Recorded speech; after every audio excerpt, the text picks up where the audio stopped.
Welcome to the Practice Podcast, conversations probing the nature of practice. I'm your host, Dave Fearon.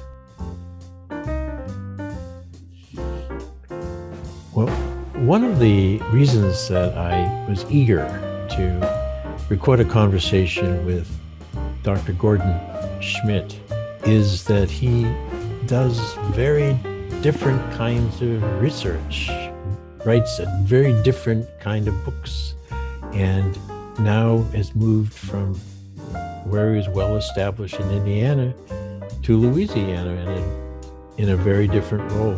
Different. Why am I so hooked on different? Because it reflects to me that he loves the work, he loves change, he loves the challenge, he's always learning, and therefore he's a great person with whom to be a co-inquirer, as Peter Vail talked about in our book. It's a perfect example of why the young version of my work, this organization behavior teaching society colleagues, it's got a very good future. Because what's different, for example? Well, he's been studying Marvel, Marvel, the comics, and then the movies, and the notion of superheroes. And he's making, he made a very good book from it and doing more research, but he's also drawing his students' interest into something that they get right away, and then retranslating that in their lives to how they're going to function in business. Are they going to come to work wearing a cape and a shield in their hand? No. But they're going to come feeling empowered. And I think that's what Gordon is going to deliver in his new role as director and his continuing role as a teacher and a leader in our teaching society. So here is Gordon Schmidt. Well, I look forward to hearing what I call the lady in the machine say, recording in progress. It's just very comforting to know that I am recording this conversation with Gordon Schmidt and haven't forgot to turn on the recording. I've done that twice, Gordon, and 175 times, and it's very humiliating to go back to someone and saying, do you remember exactly what you said? And will you say it again? No, and they're good-natured, but we're on the recording, and folks, this is Gordon Schmidt, who is the new director of the David and Sharon Turrentine School of Management at the University of Louisiana in Monroe. And this is a new job, but I'll tell you before we start talking, Gordon, that I first started to notice Gordon in our Management and Organization Behavior Teaching Society virtual conferences because I almost got to his campus, to the one that they were going to host in Indiana, and then along came COVID. So, but then I was very impressed with Gordon, how would I characterize it? Your warmly cool nature in regard to the adaptation that you and everyone else had to make in order to turn a conference. It was pretty much wired down, sheets and pillowcases ready to go on to beds when we had to cancel and turn around. And, you know, if I had been in your position working probably over a year to work out these arrangements, I would have said, nah, I think I'll join the OD network and leave these OG behavior folks behind. But you didn't. You stuck with us, and we collaborated on the Early Educator Institute and a couple of other ways. Oh yeah. So I do look forward to getting to Jacksonville next year for the 50th of the Society's lifespan. Peter Vail, who inspired this entire work that I'm doing now, including the podcast and the book, was one of the first in that group of young, let me say, differently thinking business professors. And the difference that I believe they were thinking, and I've heard them say this over the years, as we speak with the fellows, is that two things, and I think this brings me to you. I will come to you. One thing they would say pretty consistently is that we can't be in a business school without championing and assuring attention to the human aspect of business organizations, that they are indeed entirely people with technology assists. And they were in business schools where the focus was on money, basically on money and how to make it, and trying to rule out human behavior as a factor in making money. So that was a bit of an exaggeration, but it bothered them. And because they were bothered, they put in the effort to create our society. Now, the other thing that I found ever since is they love teaching, and they need a really steady supply of rich, yeasty, somewhat research grounded thinking and theory in order to teach ever well. And so they wrote a lot of books, they did a lot of theorizing, and now you kind of have the baton, don't you? We've handed it on to you. So let's talk first about your experience with the society. Does that ring a bell, that you love the things that the old timers say that they also loved? Yeah. So my background, my PhD is in industrial organizational psychology. And so really even my training is very much focused on that individual, that person, and how their thought processes and their behaviors impact what an organization does, right? And so I think that's always been kind of central to my part. I think that's something that we can see in business schools in some areas where we're just about the money, making profits versus the people. And the people are what's going to lead to meaningful work as well as ultimately those profits. So I'd absolutely agree with that. The people are what make the place. The technology is just a tool. Yeah. And the technology that's great in one place is completely worthless somewhere else because it's not used the same way. There's not the same culture. There's not the same, need necessarily.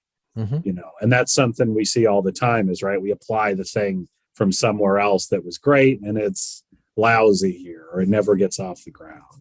Right. Yeah.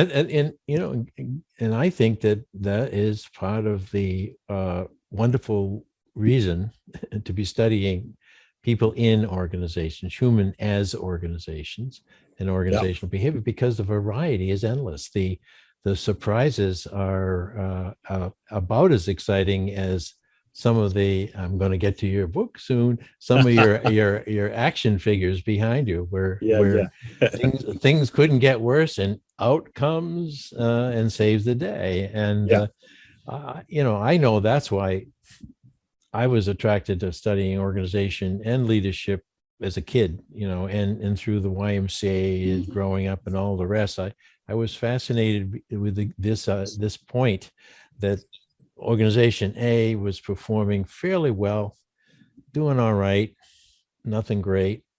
Organization B, same type, almost the same location. They were thriving and they were trying all kinds of new stuff. We were the YMCA in Portland, Maine, but down the street was the boys club, no girls club back then.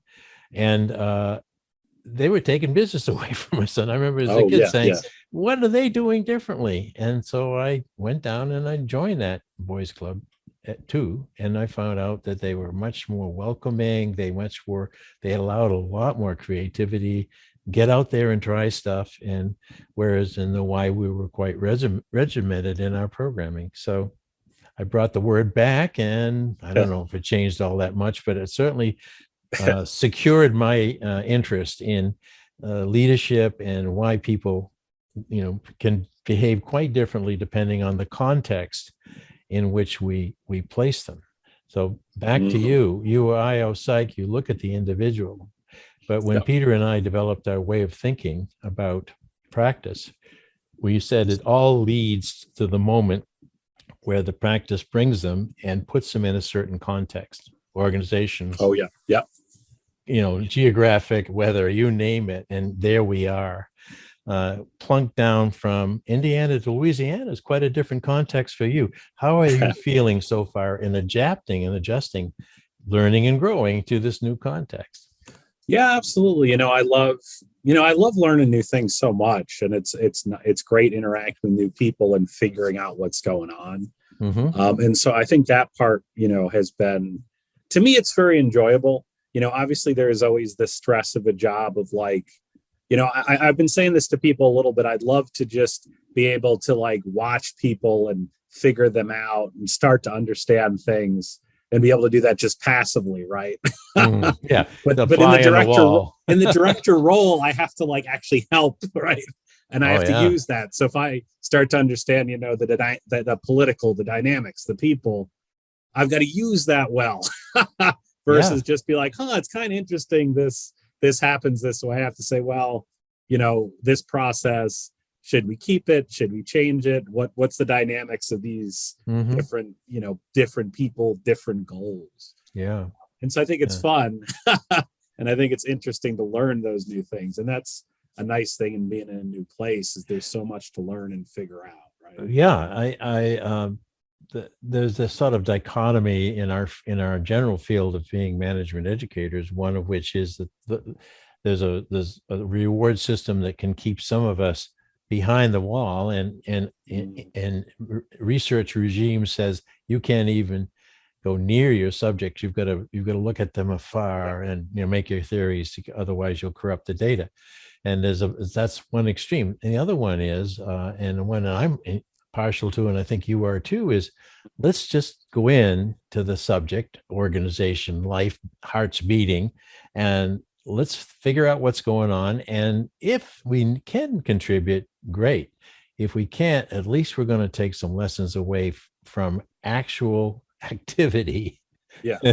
and not the surrogate of activity. Yeah. Well, and I think that's really true too. For me, I'm inspired a lot by the things that happen in my life and the things that aren't, 100% related to what, what I'm doing right now, or, the research paper I'm working on. I spend a lot of time reading stuff all over the place and talking to people about their work. And these things, again, end up being very helpful. There's so many things that I've written about in a paper that I found out through just randomly. Like there's a cooking show my wife was watching on YouTube, and when we talked about virtual leadership paper, I ended up talking about that person, Ann Reardon, who's a food scientist. And some of her channel is set up in ways because of the influence of her followers, these people that watch the show, how it's focused on debunking and all this stuff, and that it actually is very relevant to this sort of virtual leadership area that I'm talking about. Again, I didn't set out to watch that YouTube. My wife was watching it, but it ended up being very relevant to the work, right? Yeah. And see, to me, that's what it is to be the kind of a participating observer. Yeah, exactly. Not participating observer, because what it does, we mentioned before we started recording, my son and I talked a bit about the brain, and the brain's a hungry little thing up there. It loves to be fed, and if it's only fed one stream of thing, after a while that gets locked in and gets to not be hungry for much else, to stretch the point. On the other hand, if you have sort of an open source brain that's saying, yeah, that's right. All right, I'm going to take it in as I'm moving forward. Now, what's different though, you have a research idea and an agenda.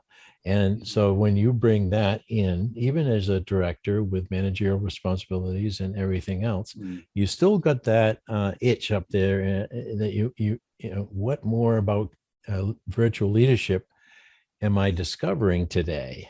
And while there's a cooking show. Yeah, exactly. And I think that's the thing is, you don't need it to be a perfect connection right away. And sometimes you'll be watching things for a while or doing things for a while, and then you see that connection. But being open to it, I think, is important.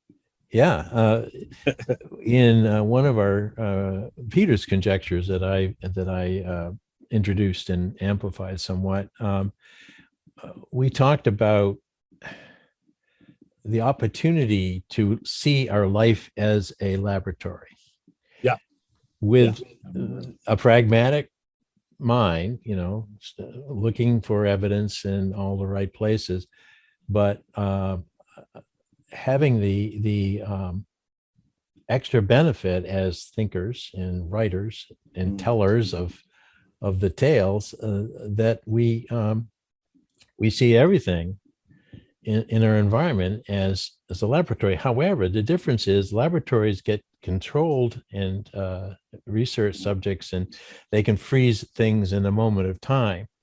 We have more like a movie, and this gets me back to your interest. Our laboratory is more like a movie that it doesn't have an ending, but we're in it. Suddenly we're in it, and everything's going on, the sound, the light, everything's moving along. So it calls for us to have a different kind of conditioning as investigators, doesn't it? The seeing life as a movie.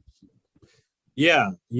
I definitely think that that's true, because our research is a slice of time. Often it's where we are or what's going on, but when our vision is tunnel vision, that slice is, I don't think it's as meaningful. It's not as rich. It's sometimes it makes it easier, but it doesn't make it necessarily more accurate, often less so. The myth of control. I think sometimes managers, and you will probably experience too, sometimes do need the myth of control. I'm in control here, but because you have to feel like you're intellectually slowing things down long enough to see the right truth and all of that. But in reality, and I think our current president is experiencing this an unbelievable rate, while he's looking at A, C, D, F, and X are all happening at the same time. And on a small scale, that would be true of you as your school is, sort of gearing up through the summer to kick off another academic year under your leadership. Yeah. And figuring that out and what to focus on, as well as what to consider. And that's something that I've, done and started in the job, is there's like the big, huge, important things, but I've also tried to do some of the small things, right? Or the interesting things. So I talk to some adjuncts, go to some talks, look at, read, the faculty handbook. Oh my goodness. I know. Well, my thought, Dave, was like, if anybody has to know the faculty handbook, it should be the director. So that when you have a problem, I can put you in the right direction. Exactly. Right? You blow the dust off it from your predecessor. Yeah. So I was like, I got some time a little bit here. These are some of these things. And so really trying to get that holistic understanding. You can't just get it by doing the one thing. And so I've tried to experience quite a bit and look at things from different angles and talk to different people to try to get a sense, right? It's important to kind of get those different perspectives, because it's complicated. Now, your school is positioned in the same market as every other business school in the country, and perhaps in the world. You've got a lot of challenges, very different than what you experienced going through your own business education, your doctorate, and all the rest. Oh, sure. Very different challenges. We could take 5 hours and talk just about those, but what would be an example, as you're developing this gestalt of your school and its relevance and its learning marketplace, what would be the most, so far, off the top of your head, most important thing to emphasize in order to keep enrollment and earn the kind of trust that the community needs to have in a business school? Yeah, well, I think one thing is really trying to think about and help students to figure out what path is right for them, right? Yeah. What area of business, what things. So my school has a wide variety of stuff. We got management, certainly a field I know quite a bit about, but we also do have marketing. We have risk management, so insurance related areas. We've got agribusiness. Our school as well has unmanned drone area as well, right? And business administration being its own thing too. And so these different areas are all different places you could go into the world of business. They're all a little bit different perspectives on what's going on. And you, as a student coming in, you may not know which is right for you. You may have a vague idea of what business is. But it's important for us to help those students to figure out what's going to be meaningful work for them, right? And what are the skills they need to really develop for themselves. And sometimes schools, we can get involved with just credit hours or just trying to, fit the square peg in the round hole. When, schedule. Maybe the student is better in agribusiness. Maybe the student is better here. Maybe the student, frankly, is better in a different school.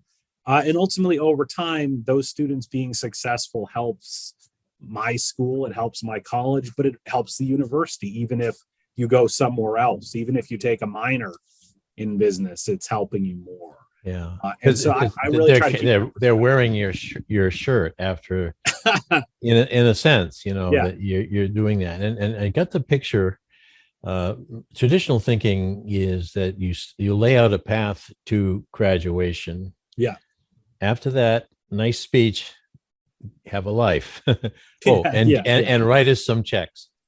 But what I'm hearing already in your sense of path is that it's a continuum way past the point where they leave you, whether they leave as a minor or they leave as a graduate or even in the graduate school, that you visualize, and therefore you help your faculty visualize that you're preparing students for a very long run in their life. Yeah, I think that's important to think about that in the path, and paths can change too. So absolutely. If a student's in the business school and moves to psychology, we might think, oh, we lost that credit or that count.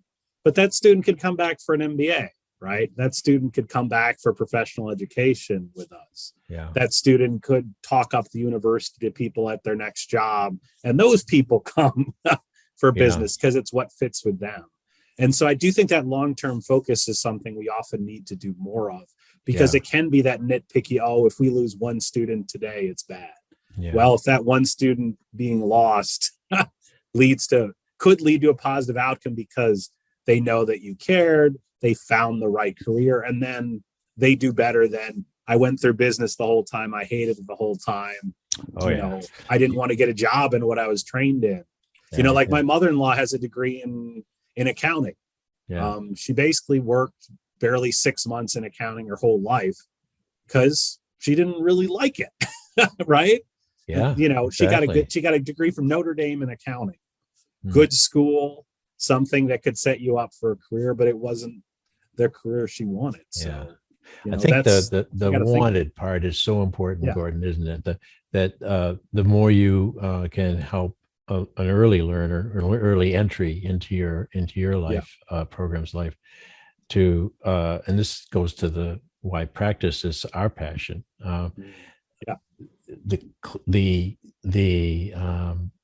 The student that I would teach, who I knew was going to basically soar through the courses that I was teaching, had a pretty good idea what they loved about being themselves in the world, and if they could possibly align it with a paying profession, that was great. And so a lot of them came into business school, found out, hey, business isn't what I love. So my job was to coach them, mostly in office hours or even in the hallway, to say, let's talk about what you love. Let's look for the business aspect of that. I've always wanted to, I'm better at a painter than I am as an accountant. Well, how do you think painting gets, well, let's look at galleries, let's look at the all of that. And because the good thing about, for you and me, who we're advocates and are advocates now for learning in business for business, is that business is pretty much everywhere, even in the nonprofits. So you've got a pretty nice aperture there for your kids. Now, I want to add something that I think you're bringing as the new director. And you said it earlier, and that is that you have, I think, thrived in the area of virtual. We've talked about you getting us up and running on a very successful virtual conference a couple of years back for the management organization behavior study. But you're studying it. You're looking at leadership and how it can be impactful, like we're doing right now in a digital setting. Talk a bit about that passion and how that might add to the so-called kids, as I call them, experience and understanding that a tremendous amount of business nowadays is done in a mixed and virtual way. And so they're going to have a director who understands that. Yeah, well, and that's something I think, drawing on your own life and your own passions, I think is important in your work, because things like social media, things like video games, all of these areas were things that I like to do.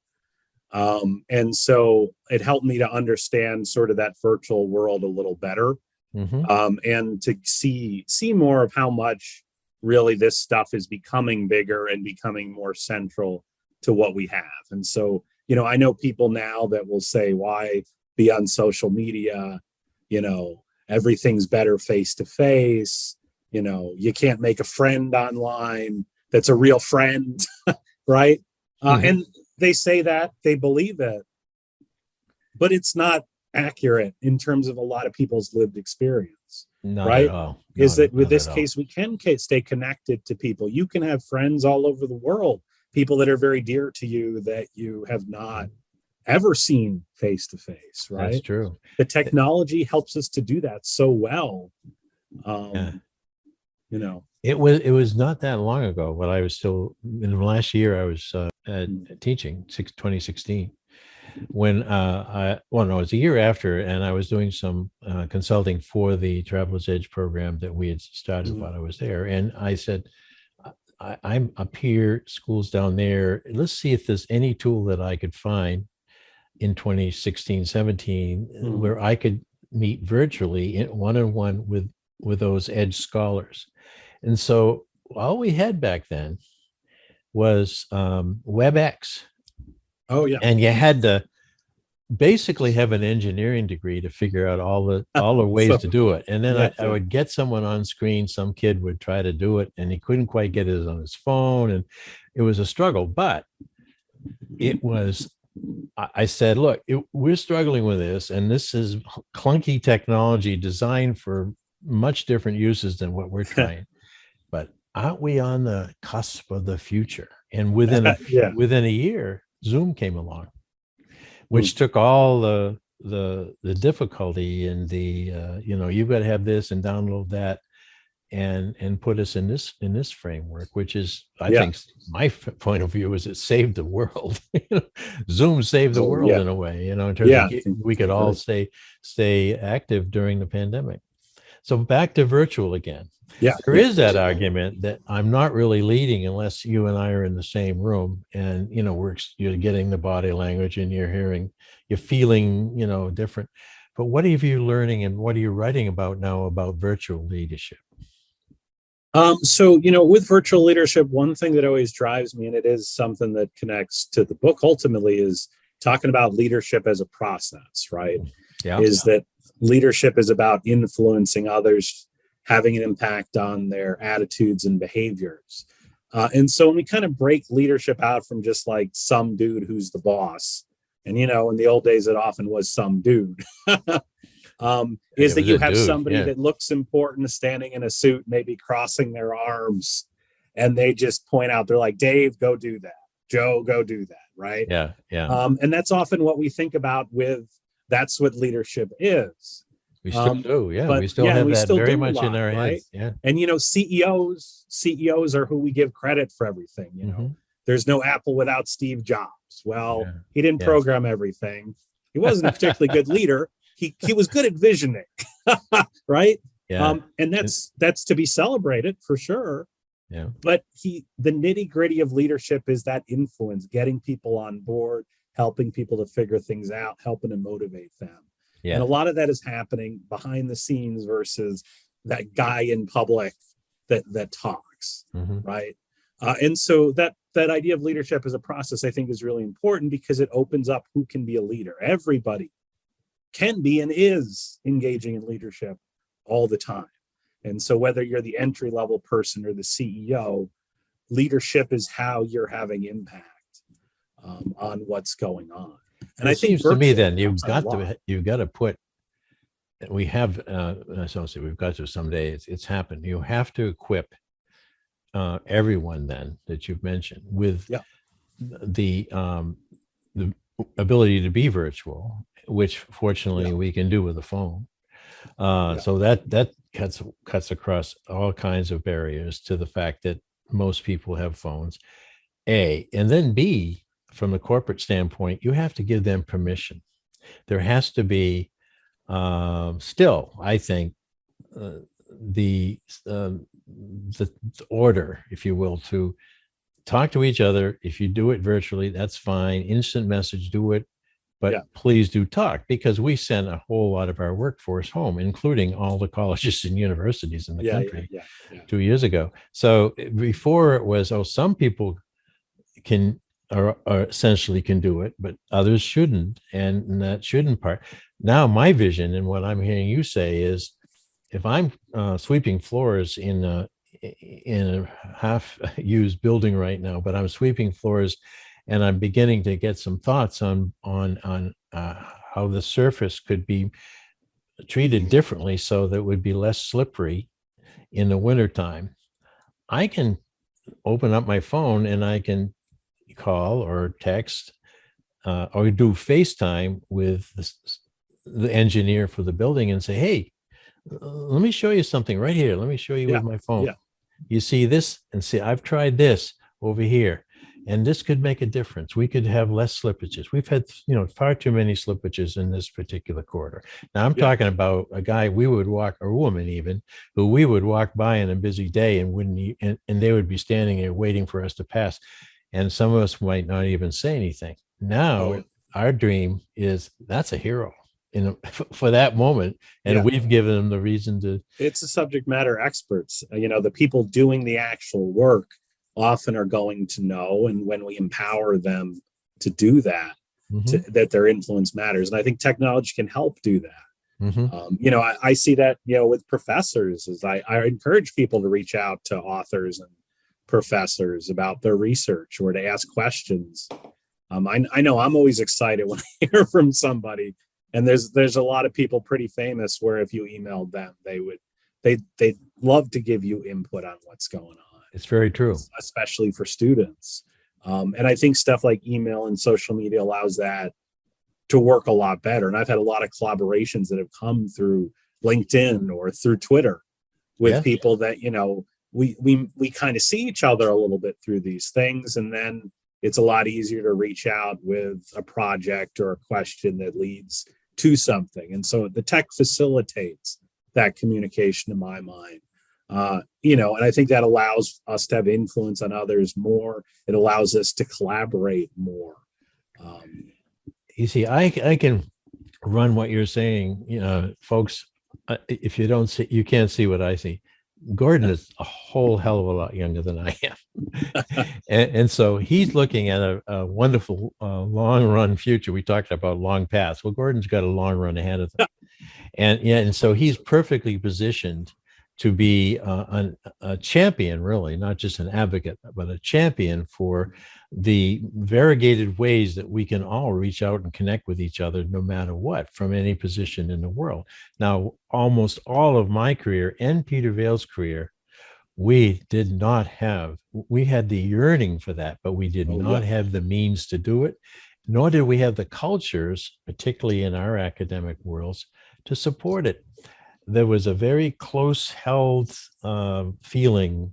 Don't bother Senior Professor Joe Doe right now. He's in his office. He must be working on his book. Well, he's probably in there sleeping.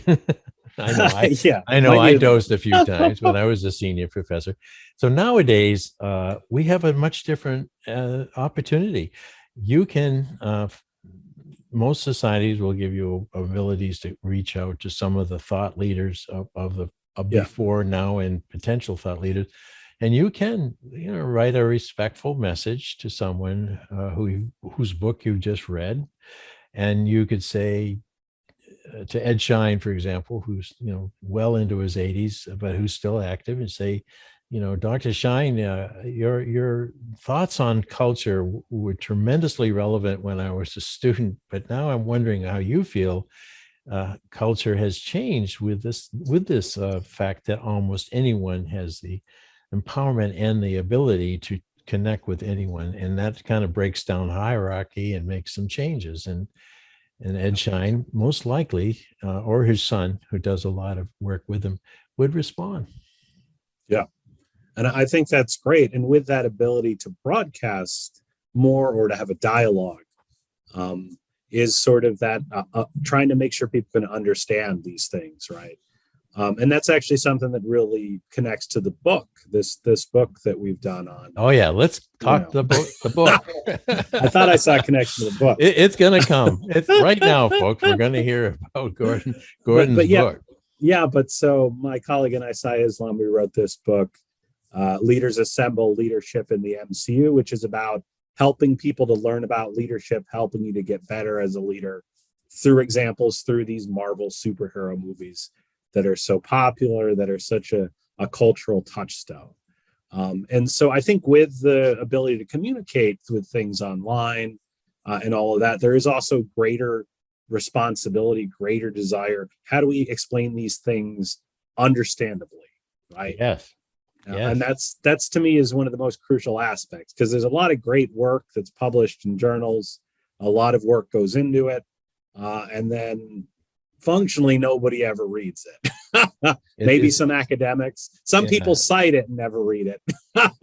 But people in real industry, it's a sad fact. And it's not that we're sneaky. I don't think we're sneaky. I think we get even back in the day, we get busy and we would glance at an abstract. We might read the first and last paragraph, but we were like moving on. And exactly. But now it's this, there's so many other aspects, but here's the difference. And this to your book, the Marvel. Yeah. I read Marvel comic books when they first came out. So they've been around, but now I think probably billions of people around the world are influenced by the movies and the characters and the storytelling and the great examples of women and men who have these powers.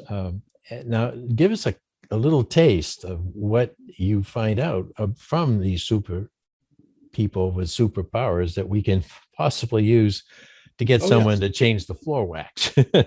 Yeah. And so I think there's a few parts of this. One is, engaging entertainment is a great way to get people thinking about this. They know these characters, they like them, they've thought about them. It provides as well somewhat of a safe space for looking for examples, but also criticizing people's choices. So I can look to a character like Captain America for good examples of leadership, but it also is a pretty safe thing to say, well, Captain America wasn't a good leader in this circumstance. He should have tried to collaborate more. He should have, worked on a way to reduce some of this tension between members of this team, right? Yeah. And so it can be it's a very safe environment to do that, and one that's interesting. As kids, we would debate who was the stronger superhero, or who was the better. But we can also do that as well with these leadership aspects as well. Who was the best leader of the Avengers? How did they do this? What did they do well? What would I do differently? My colleague Sai Islam talks about this a lot with this sort of, we've got this tendency to compare and think about this. We can use that to talk about these important concepts from our field, teach people these areas in a package that is fun, it's understandable. Because it can be dry, it can be hard to, what is shared leadership? What is it about? Well, when you talk about a team like Guardians of the Galaxy, where everybody has their own skills, none of them would listen to some leader type person. They wouldn't believe in some CEO, some boss telling them what to do, but they're influenced by each other because they recognize the skill, the knowledge, the perspective, and the complementary aspects of this. They complement each other. If you watch some, I don't watch much of it. My son never misses a Marvel movie, but if you watch when they have to deal with whoever they're dealing with, one can get so far with that power, and then it gets repelled and rebuffed. And Yeah. so they said, all right, come on, bring this one in. And Yeah. so they're essentially in action, making these adaptations and Yeah. adjustments. Yeah. And the one who calls on the other across the fight is an influence moment. And if the Yeah. other one's saying, hell with you, Yeah. I'm not going in there. These powers are mine. Yeah. So there's a willingness, a want, there's a trust, and all the things that we can really use as Yeah. examples to teach leading. Because I think it's like Is in the right real there. world, the superheroes too, each of them, they can save the world on their own in various ways. They're accomplished in what they do. Yeah. But in order to reach a greater goal, they need to work together. They need to collaborate. They can't be going at cross purposes. And to me, that's what a lot of the world is like, right? We're all to some degree, at least in our head, the superhero of our life, right? We know our skills, we know what's going on. I love but that. We can't be the best superhero we can be or the best leader we can be in that isolation. We need to be interacting. We need to think about it. We need to develop, or we can all get better. And that's part of how I see it, at least. Oh, it's right on, because if we look at those characters as the rare exception, otherwise we're all quite normal and ordinary, and they're the superior. That would probably be a cliche look at, and would allow us to rule out the possibility that we have our own powers. And I mentioned my son Dave, but when he was little, he was really picking up older than Dimitri, your 6-month-old son.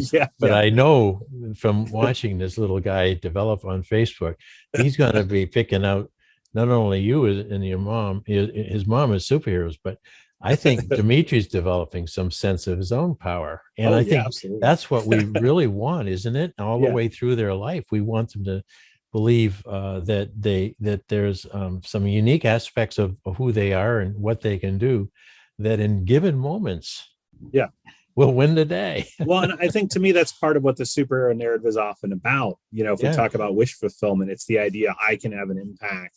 I can save the world. And I think we can. And that's something we can see sometimes with business education as we talk about CEOs, these people that are perfect and far away from us, when in fact we ourselves can have that impact. And so, I want people to think of themselves as the superhero, not as, just the helpless bystander watching them save the day. We can all save the day in our own ways, even if it's making sure less people trip on the floor. That's still crucial. It can have a huge impact on somebody's life that they didn't fall and get injured. So that perspective, and we do that in the book, have people reflect on the lessons of the chapter. How does this apply to your own life? Because I know a lot of students will feel like, well, I'm working at a sandwich shop. My work doesn't matter, or it's not real work, or there's not leaders there. You can influence people where you are. You can learn very relevant skills. And so I focus a lot on that in my own classes. And I think the book certainly builds that in as well. We all can have impact. We all can be leaders. When we were working on the subtitle of our book called my goodness, Practice as a Way of Being. The subtitle was Peter Vale's Conjectures on Why Your Practice Matters. So we put the stress on your. Now, so does that mean only management educators practice matters when we wrote it? Peter had us in mind for sure, and he was clear about that. But then he came up with something called the Big P. Practice with the underline, the Big P. And I remember saying in one of our earliest podcasts, well, let's explain that, Peter, the Big P. And he said, well, at some point in most people's lives, they will have developed a practice.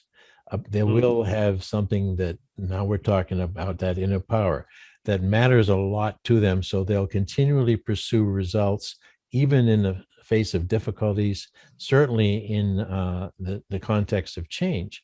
But it's so important to them that they'll keep pursuing it. And as they pursue, guess what? They get stronger. Now we're talking about why someone has superpowers. And so it's very nicely dovetailed our book, Unpracticed, Yeah, and your yeah, book, and say that it makes title sense. again. So it's Leaders Assemble Leadership in the MCU. Okay. Leaders in the MCU stands for Marvel Cinematic Universe. Oh, so people are going to have to figure out what that stands for. That's cool. Yeah, yeah. But not cool people. I'm not cool, but cool people will know exactly what MCU means, and they're the ones who are following that. But yeah, it won't yeah. take. See, but you and I had, I think, in some of our conversations about engaging learners, we were very bold in our comments that we really want to hook people. I mean, in the best sense of it, we really want to draw them in.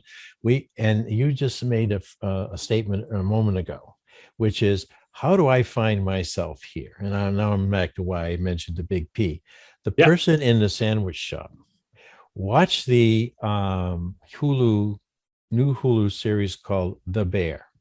Oh yeah, I've heard of it. Haven't seen it yet though. Watch it. Heard good things. Have your students watch it. These people who you don't see usually because they're behind in the kitchen while you're out there ordering your sandwich, which is a sandwich shop in Chicago. It is called The Beef. They're back there trying to recover a business that this guy's brother had let kind of go into receivership, and his brother comes back. He's an excellent chef, and he's trying to turn it around. And each of the persons in that kitchen has these moments where they went from being, oh God, another day, I can barely want to wipe down the stove, to, I'm not being a spoiler here, but by the end of this first season, I think we're getting close to the end of it. At least the kitchen is really looking good. Now it's not Disney, yay, everyone's happy now. Let's all sing with the little bluebirds flying over their heads. There's a lot of attention, a lot of stuff happens. Some people get pissed and quit, and maybe come back. So the dynamics of that are amazing. So you say, where's business school's relevance to a kid who's working in a sandwich shop? It's enormous. Watch The Bear, come back to the shop. Now watch one of the Marvel movies, or read a Marvel comic. Now look at the shop again. Look around you. Do you see some analogs, if you will, to the characters, to the images, to the dynamics? Who is that customer who basically you really want to keep, and doing everything possible so that they won't go down the street to the next place. And to me, it's the practice is about the work, right? It's not always about the outcome, as often is the case. Is we laud people for a positive outcome, but to get to a positive outcome, the work, the practice is what can get us there. That's what's important. It's not just we made the money. It happened. It's more reproducible because of our practice, because of the work that's put in. And the people that do that work often are not recognized enough in the stuff that we have, unfortunately. So. And not only that, but when you are pursuing ever increasingly challenging results, what you're really saying to yourself is, I'm going to do the work to achieve those results, because I've already gotten myself at this level. And it's routine now. It's locked in. I don't feel the same excitement. So the work itself is the workout, if you will. An outcome, yes, for sure. But the work out to get that outcome is so beneficial. And my hunch now, going back as we're rounding around the clock here, to your new leadership position in your school, the students will return and they'll start the work. They'll have their syllabi. They know what they have to do. And most of them will also have jobs to try to help out with the economics of school. So they're working all over the place. And so in a way, what we're trying to show them, I think, in your kind of business school, is the work that we ask you to do in class and the work you're doing for a little bit of pay. It's all work, but let's really get a feel for how significant work is to you.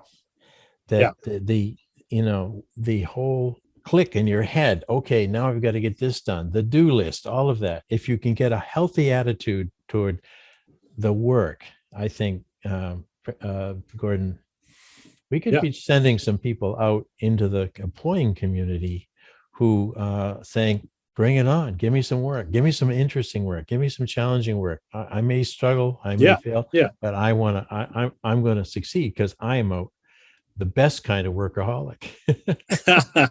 Yeah. Yeah. It's meaningful. It's important. So yeah, What let's see, we've plugged your book. Good. that's good. And I'm gonna get it. And but we also, in your research, and you're in a new direct position. Are you going to teach this year, or hold off on that for a year? Yeah, I am teaching. So I'll be teaching a course on human resource development and a course on leadership this fall as well, which should be fun. They're both areas I certainly have knowledge and experience in, and it'll be interesting kind of thinking of those differently, because that's one nice thing about changing jobs is you've got kind of the same old to some degree that you're improving. Here I was like, I could do something very similar, or I could, try something new a little bit more and see how it goes. And so No that's question. Yeah. yeah, for the leadership course, there's, the stuff I did a lot before, but I'm doing it a little bit different here, and seeing how that is, if that's helping. And some of just from writing the book, the lessons of that book and thinking about leadership more is going to affect the course significantly, as you would expect and as it should. But do you know what you're doing? You're creating more work for yourself, in quotes. Yeah. My fingers are going quote. You're creating more work for yourself. And I'll tell you how many times I used to hear that when I would grab a hold of the first platform, the learning management platform that we could get our hands on, and I'd start filling it with stuff, and linkages and everything. Oh, you're creating a lot more work for yourself. You could just lecture. You have a new job. You're the director. Maybe you could just you're going to have to teach those two courses, bring out the old yellowed notes next year after you settled in. Yeah. I don't sense that you're going to buy that argument. I think you want to make more work for yourself. That's at least interesting, not busy work, but interesting work. Absolutely. What would be an example you might try out in the HRD course?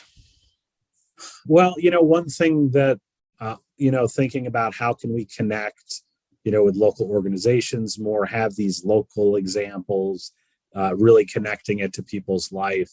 That's something that I'm thinking about doing more within this course, because again, human resource development in part can be developing yourself, right? These tools, you're learning how to develop others that can also help you yourself on it. Yeah. And so that's something I'm thinking about in that degree, and been talking to people a little bit about. Like we've got our Society of Human Resource Management Club here. I was talking about we could do some training for officers. The class could help with that, right?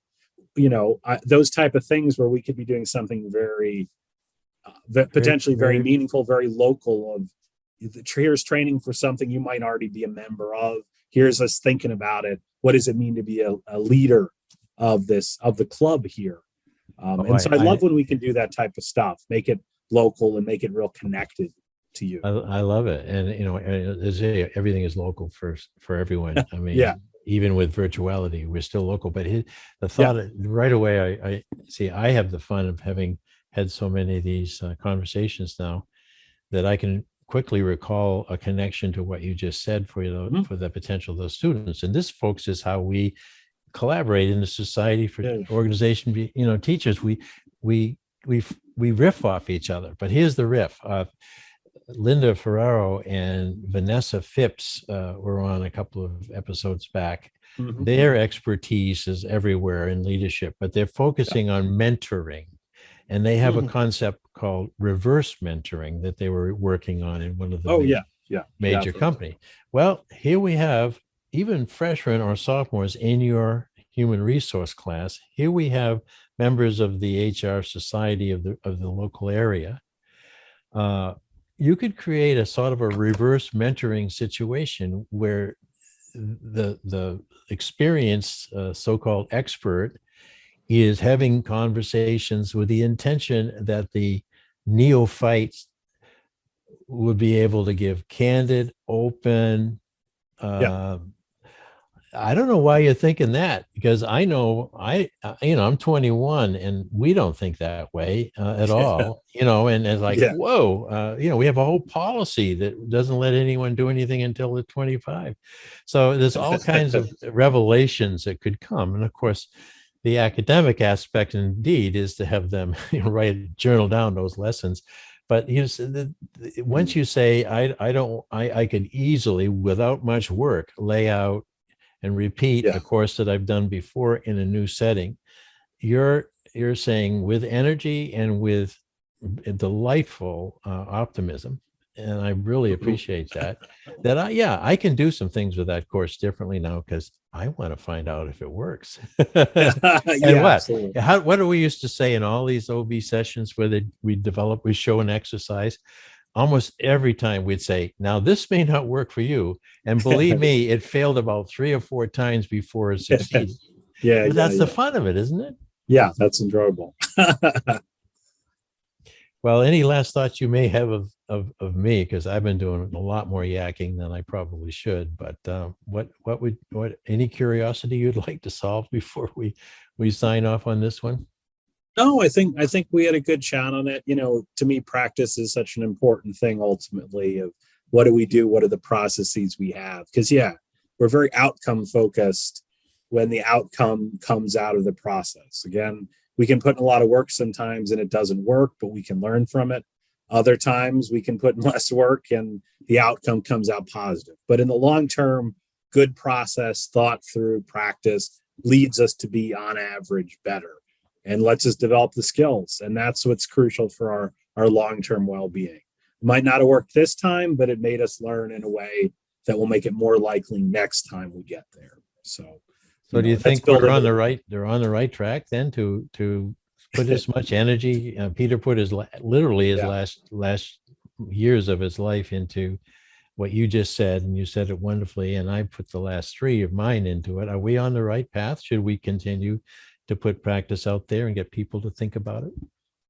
Yeah, I think it's crucial to think about that and really make it, to me, it's making stuff visible as well.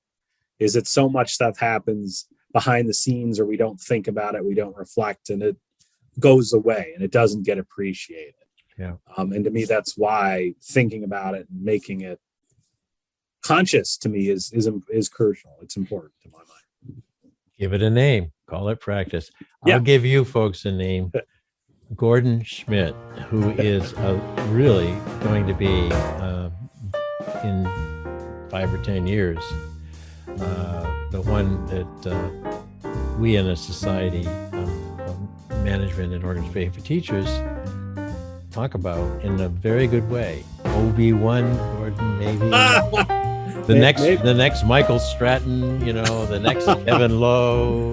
That would be a great honor. we'll hook you. You get hooked in, but it's extremely satisfying to be able to now help people all the way over to the Pacific because of the virtual aspect of our society. To really believe in themselves as teachers.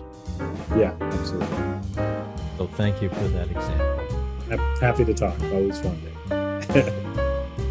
Thanks for listening to the Practice Podcast, where we discuss practice with a capital P.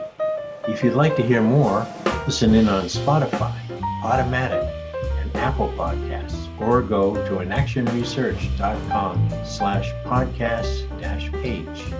And if you'd like to learn more about social inaction and the nature of practice, head over to inactionresearch.com for more information. Thank you for supporting this show. We look forward to hearing from you soon. Oh, and one more thing. How could I forget? The book on practice as a way of being is available now in digital form, something that would be new, like podcasting to many of us. And it's a great way of learning more and more about what this podcast presented when Peter Vale and I originated it several years ago. So please come to www.mylibrary.world replanting.world/practice, and you'll see what I mean. Thank you.